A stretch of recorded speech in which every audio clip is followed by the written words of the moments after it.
Cindy wanted us to look at Barrick Gold. Now we know the gold price, along with all the gold counters, not only in South Africa but overseas as well, had massive rallies.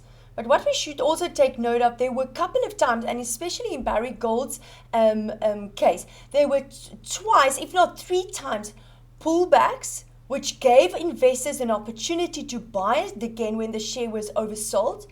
In that week there in November 2019, again here in the beginning of the year, Feb, March, where it turned around beautifully, and again here in May and that first week of June, Barrick Gold gave a beautiful pullback, and which confirmed a bullish flag formation and then continued to rally.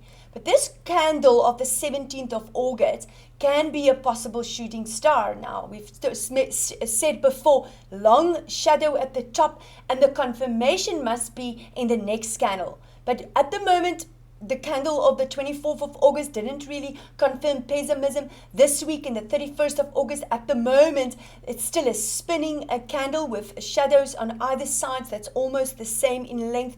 So that I don't have confirmation of weakness yet, of a possible confirmation of a shooting star. So first sign of weakness, if you do want to consider, and if you're brave to short Barrick Gold, it will be below $28.80. Stop loss that you can use is $31.22.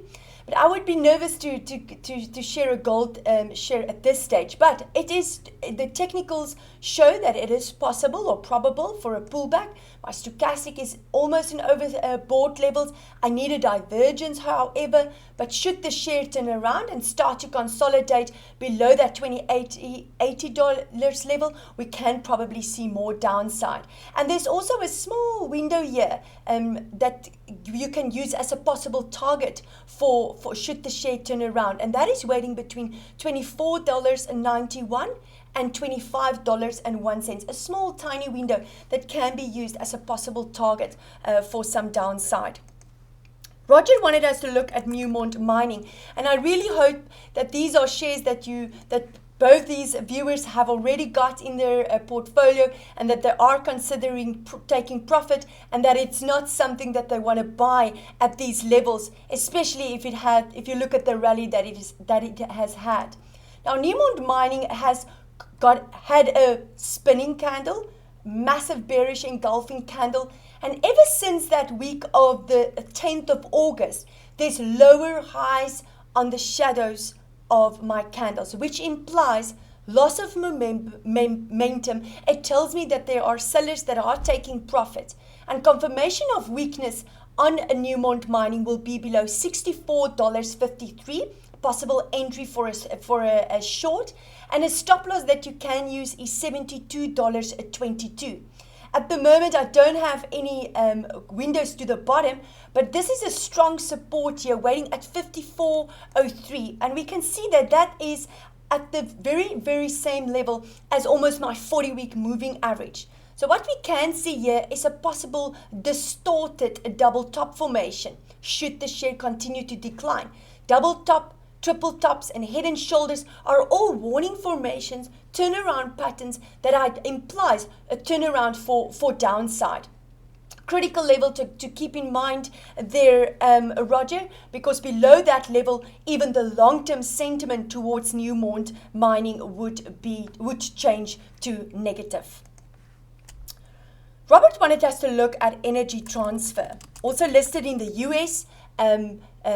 Ticker of the share is ET, and we can see it's been just consolidating for a while here, Robert. So now the big question is, one, spike in volume, and two, where will my first sign of strength be? So I can use this shadow of that candle, and I've got two touching points there. So the first sign of strength would only be above $7.34.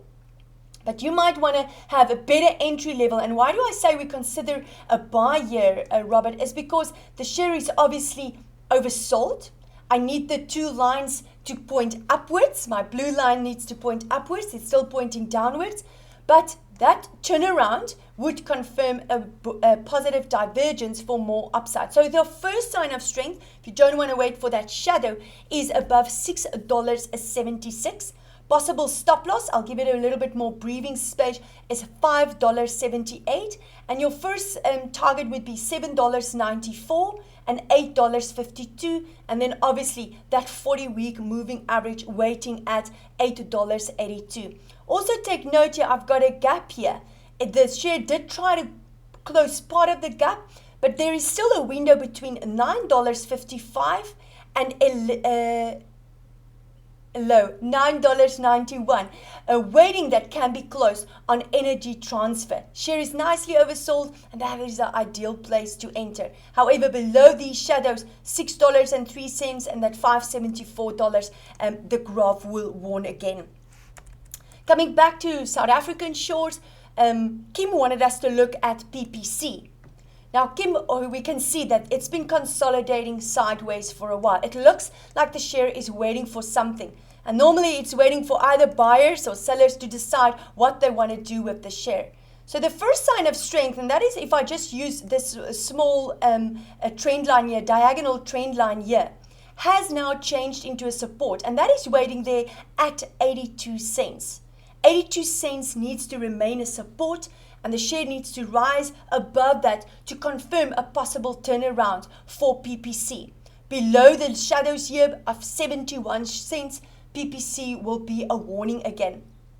Assuming, let's be a little bit optimistic here, let's assume the share does turn around and these support levels hold, then we might see the next higher low. If we take this line and put take it back to a horizontal line here. And that strong resistance is waiting at R1.15. R1.15 would maybe confirm a possible, assuming the share turns around, a possible distorted double bottom or the next higher low. And above R1.15, we know that can easily take us back to that R1.40 level of the target of this next higher low or distorted double bottom. Below the low of that week of the 25th of May of 61 cents, the graph would really warn, because then we're going back to new lower lows and new lows, and that would be a massive warning for the PPC share. Rashid wanted us to look at the rand against the euro. Currency pair that we've spoken about before that has got a possible double top there. Possible double top, and if I use the real bodies and some of the shadows to identify the neckline of that double top, we can see that is waiting at 18.94 Rand. The rand found some resistance there at around 20.90 and ever since then has strengthened against the euro. Now the big question is, what happens if 18.94 changes into a resistance? In other words, the rand strengthened even below that level. So the target of this double top formation, and you can either use the left leg or the right leg, is you measure the length of it, project it downwards from where that neckline will be confirmed, and that means almost an impossible target by the sounds of it, is waiting there at around 17.07 Rand against the euro. Yes, the full formation might not play out, and yes, the buyers of the euros might support it, but that is the target of that possible double top formation on the rand against the euro. Only when the rand starts to consolidate above 20.92 Rand again will this formation become obsolete, and can I assume that the weakness in the rand against the euro will continue. Also very critical, we always mention it, that 40-week moving average, and that is waiting at 18.50 Rand. Below 18.50 Rand, we can assume then that the long-term sentiment will change to negative again. And have a look at that stochastic. It was already broken downwards. My divergence was confirmed, and there's still a lot of room for downside before this currency pair becomes oversold again. Sigu wanted us to look at the DAX index. Now it almost looked the same as the S&P 500. Sigo, if you take a picture of both graphs, they almost look the same. But what is important here to take note of is that on the S&P 500, that window that was created in mid-February has closed on the S&P 500, but not on the DAX yet. So on the DAX, that window is waiting at exactly 13,500. So that is a possible window, or it's a window that possibly can be closed first before we see a turnaround. We can still see that the momentum to the top is clearly in place. And in every pullback, every rally, they just continue to buy this market. And the next strong resistance that will be tested and to see whether it can change into a support to maybe go and close that window at 13,500 is waiting at 13,313. That level needs to change into a support on a weekly close in order to assume that it can possibly go to 13,500. Let's play out a scenario. Let's make a suggestion. Let's say it can't change 13,313 into a support. Then the next critical sign of weakness or confirmation or indication of weakness would be below 12,888.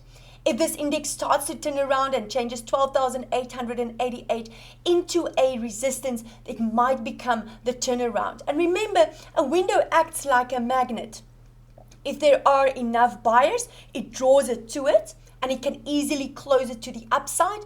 But if there is enough sellers and the sellers are stronger, that window will also remain a strong resistance. So it either draws or it rejects. And we can assume then that if that window doesn't close, that the bears are stronger and that we can rather see downside before we can maybe see a new record high on the DAX. Also take note though, Sego, it's very, very overbought at the moment. But look there, my two lines are pointing upwards. It tells us the momentum to the top is clearly in place. And this candle is a bullish type of candle. It's got a long lower shadow. It tells me that the buyers are stronger. It tells me that they are protecting this DAX index and that they clearly want to take it maybe back to a new record high. Please feel free to send us your questions for next week's show. Have a fantastic week. Take care.